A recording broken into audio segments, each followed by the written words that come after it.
Child trafficking cases have become one of the most disturbing threats facing American law enforcement, with federal agencies warning that some networks no longer rely only on kidnappings, street-level coercion, or obvious violence. Investigators now say certain trafficking systems have learned how to move children through emergency paperwork, foster placement channels, charitable transfers, and temporary care networks designed to look legitimate from the outside.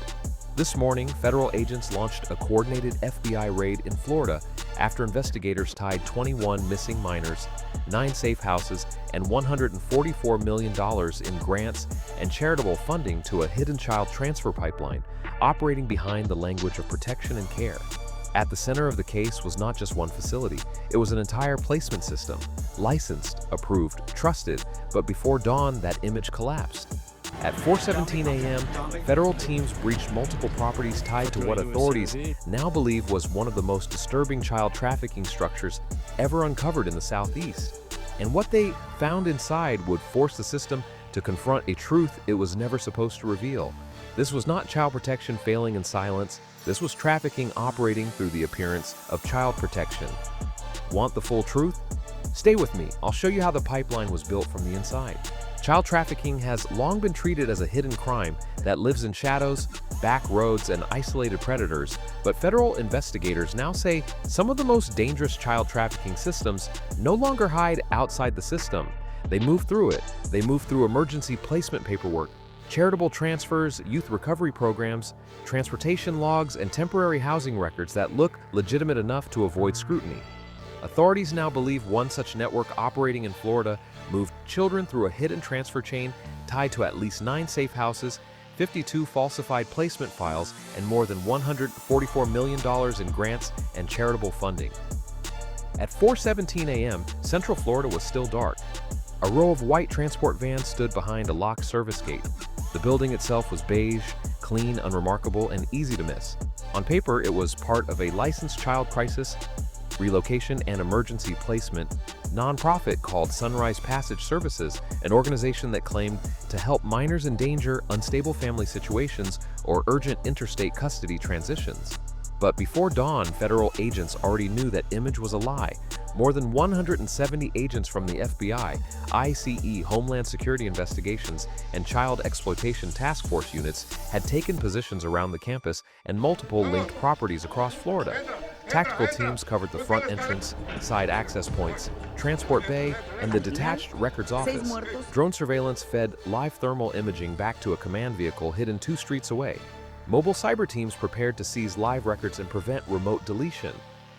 This was not a licensing review. This was not a welfare inspection. This was a federal strike. At 4:19 a.m., the breach teams moved, and within minutes, a child protection nonprofit would become the center of one of the most disturbing trafficking investigations in recent federal memory. The case began 13 months earlier, with a discrepancy so small it almost disappeared inside normal state paperwork. A child listed as transferred from Jacksonville to a temporary youth stabilization site outside Tampa appeared in the system, but never arrived at the destination recorded in the file. The transportation log was complete. The caseworker approval was present.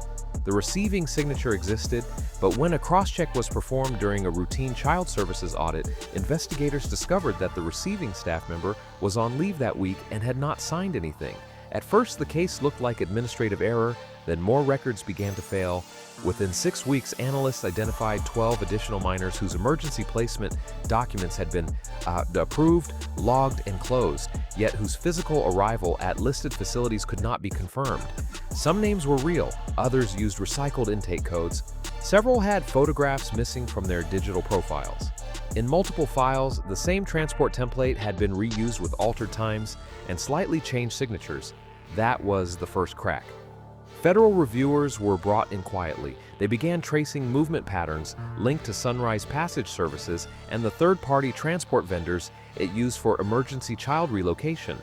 What they found was not isolated sloppiness. It was a route system. Certain minors were being marked urgent and moved at night. Some were shifted between temporary care sites that did not appear in standard public placement listings. Others were routed through short-term apartments, church-affiliated residences, and privately contracted homes that had no business receiving state-linked minors under emergency designation. By the end of month 4, investigators had identified 21 missing minors tied directly or indirectly to the same pattern. And once the movement map widened, a darker truth emerged. The children had not been lost by the system, they had been moved through it. Sunrise Passage Services had spent years building a reputation that made suspicion difficult. It presented itself as a nonprofit bridge for children in crisis, offering emergency relocation, trauma-safe transit, legal coordination, and temporary stabilization, placements for minors in danger. Publicly, it was praised for speed, flexibility, and compassion under pressure. It received charitable donations, county-level contracts, and state-linked grant support. It spoke the language people wanted to hear: safety, transition, shelter, protection. But as investigators dug into the internal structure, the image collapsed. Federal auditors found more than $144 million in grants, donations, and child services transfers linked to the organization and its affiliates over 5 years. Large portions of that funding were routed into property leases, transport contracts, counseling vendors, and emergency placement reimbursement categories. On paper, everything looked compliant. In reality, the structure was engineered to conceal movement. At least 16 shell service providers were tied to Sunrise's intake system. 9 of them existed only as mailing addresses, inactive offices, or family-linked LLCs with no meaningful staff. Several counseling and transportation expenses were approved under the same digital authorization chain, despite involving different counties and agencies. Then investigators found the file language. Certain children were marked with internal designations that never appeared in state-facing case systems: transition, unstable, off-registry hold, night movement, and one recurring code, SP2. That code began appearing in nearly every child profile that later vanished from stable placement records. Analysts still could not prove what SP2 meant, but the pattern surrounding it was unmistakable. Children tagged SP2 were moved more often, documented less clearly, and almost always routed through non-standard addresses that did not align with their recorded care plans. This was not child welfare in crisis, it was a transfer pipeline hidden inside child welfare language. At 4:19 a.m., federal teams entered the main Sunrise campus. The front office was secured in under a minute. A records unit moved immediately toward the administrative wing, while child recovery specialists cleared the residential section. 2 overnight supervisors were detained without resistance. A transport dispatcher attempted to lock the internal case server from a remote terminal, but was stopped before the wipe sequence completed. What agents expected to find were manipulated records, shell invoices, and maybe illegal placement cash. What they found instead was much worse. In a detached office marked Emergency Intake Archives, agents discovered a concealed records room behind movable shelving. Inside were locked cabinets containing 52 falsified child placement files, duplicate identity packets, unsigned transfer authorizations, and transport manifests with altered dates. More disturbing still, several minors listed as safely relocated were in fact assigned to address codes that matched a second set of properties not registered to any public child placement system. Then came the physical discovery. A canine alert near the lower maintenance corridor led agents to a reinforced basement access door hidden beneath a linoleum utility room floor. Inside were 3 small transit rooms fitted with bunk mats, locked cabinets, child wristbands, and coded intake boards. One wall listed movement groups by color and time slot, another listed initials beside transport van numbers. This was not storage, this was staging. As teams expanded the sweep, additional warrants hit linked properties across the state. By daybreak, investigators had identified 9 safe houses tied to the network: single-family homes, apartment units, and faith-affiliated residences used as temporary holding and transfer sites. Some contained intake sheets, others held coded wristbands, burner phones, and schedules. In one house outside Tampa, agents found children's belongings boxed and relabeled by number rather than name. In another, they recovered duplicate emergency custody forms already pre-filled before any transfer had even officially occurred. That was the moment the case changed. This was not an abuse of the child protection system. This was trafficking built into the movement layer of the system itself. Once the Safe House network was identified, federal analysts turned to the financial architecture behind it. What they found was not just grant misuse, it was a laundering structure disguised as care expenses. Money flowed through emergency placement contracts, transport reimbursements, crisis stabilization consulting, church partnership grants, and youth counseling disbursements. At least $144 million in charitable and public-linked funding passed through the broader network over 5 years. Large amounts were broken into smaller support categories to avoid deep review. Property leases were signed through third-party nonprofit fronts. transport invoices were duplicated across multiple case files. Counseling services were billed for minors who never appeared in legitimate treatment records. Some payments moved through religious outreach programs. Others were routed through special placement support grants tied to counties that later denied authorizing any such disbursement.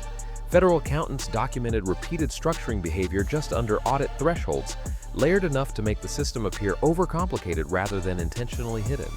Then the communication records exposed the human layer. More than 800 internal messages referenced child movement using cold logistical language: clear lane, hold overnight, route shift, asset stable, intake replaced.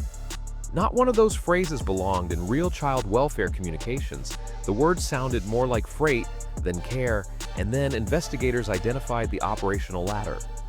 Low-level transport coordinators moved paperwork. Mid-level placement supervisors redirected children into temporary addresses. But above them sat a small group of administrators and external facilitators who controlled routing access, funding approvals, and identity masking. At least 19 staff, contractors, and partner facilitators were placed under direct federal review during the first wave. By then, investigators understood the full danger of the system. The children were not missing because records had failed. They were missing because the records had been built to erase stability and disguise movement. At 5:36 a.m. the following morning, Federal Command initiated the second sweep under the internal operation named Silent Passage. Additional teams moved on transport depots, partner churches, billing entities, and private residences tied to the placement structure. Vehicles were seized, accounts were frozen, external vendor contracts were suspended. More transport manifests were recovered from a secure garage facility where agents found 3 vans fitted with privacy shielding, route binders, and intake packets pre-coded before official state referrals were made. By the end of the second operational cycle, the numbers had become devastating. 21 missing minors were directly tied to the transfer network. 9 safe houses had been identified. 52 falsified child placement files had been seized. $144 million in grants, donations, and care-linked disbursements had been placed under review. 16 shell providers had been identified. 19 staff, contractors, and facilitators were under direct federal action. And still, even with that evidence, investigators did not believe the case had fully ended, because while the first wave of seizures shut down the visible route, analysts detected attempted access to dormant child profile archives through secondary credentials less than 48 hours later. That meant someone outside the first arrest list was still trying to reach the records. The system had been broken, but it may not have been fully dead. That discovery changed everything. What Sunrise Passage had created was not simply a trafficking route hidden inside foster paperwork. It was a repeatable architecture. Children moved under emergency pretexts, identities blurred through temporary transfers, locations hidden behind care language, and funding buried inside the emotional authority of child rescue itself. It was not only evil, it was scalable. By nightfall, the Sunrise Passage campus stood sealed beneath federal authority. The transport bay was empty, the records room had been stripped, the basement transit rooms were lit only by forensic lamps and numbered evidence markers. The files were gone, the vans were gone, the coded boards had been boxed for analysis. But the deepest shock of the case was never just the money, or the houses, or the falsified forms. It was the disguise. Because the system did not hide behind violence alone, it hid behind protection. It hid behind child welfare language, emergency placement logic, charity branding, and the public assumption that if a file says a child is safe, then someone must have checked. That is what made the Florida Child Transfer Network so dangerous. It did not simply traffic minors, it weaponized the appearance of rescue. It turned the language of safety into camouflage. It turned paperwork into disappearance. And once a system like that is exposed, one final question becomes impossible to ignore. How many other children are still moving tonight? Not because no one cares, but because the files built to protect them were designed to make them vanish.